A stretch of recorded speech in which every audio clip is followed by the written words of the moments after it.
नवी मुंबईतील आयुक्तालयाअंतर्गत 17 एप्रिल ते 15 मे दरम्यान ऑपरेशन शोध ही विशेष मोहीम राबवण्यात आली। विशेष करून हरवलेल्या व्यक्तींना 1 वर्ष उलटून गेले अशा महिला आणि बालकांना शोधण्यासाठी ही मोहीम राबवण्यात आली होती।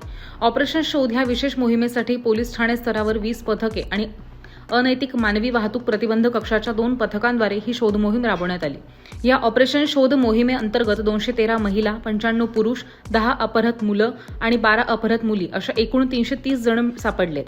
नवी मुंबईत हरवलेल्या महिला आणि बालकांबाबत कुठलीही माहिती मिळाल्यास नागरिकांनी 103 ह्या हेल्पलाईनवरती माहिती देण्याचं आवाहन नवी मुंबई पोलिसांकडून करण्यात आलं आहे।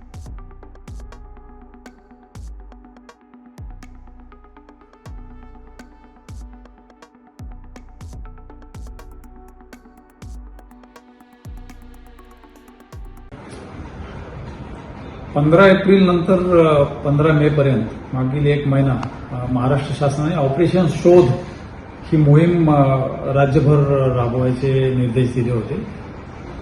त्या अनुषंगाने आपल्याकडे नवी मुंबई पोलीस आयुक्तालयामध्ये प्रत्येक पोलीस स्टेशनचं एक पथक, विशेष पथक आणि एएसटीयू याची 2 पथकं हे मिसिंग महिला, प्रामुख्याने 2014 पासून आतापर्यंत मागील 10 वर्षात ज्या मिसिंग महिला आणि मुलं मिळून आलेली नाहीत यांचा शोध घेण्यासाठी अशी आपण 22 पथकं नेमलेली होती आणि मागील 1 महिन्यामध्ये त्यामध्ये आपल्याला एकूण 213 महिला या शोध मोहिमेदरम्यान, ऑपरेशन शोध दरम्यान 213 महिला, 95 पुरुष आणि 10 अपहृत मुले आणि 12 अपहृत मुली जे मायनर असतात त्यांच्यामध्ये किडनॅपिंगच्या केसेस रजिस्टर होतात, आपल्याला माहित आहे।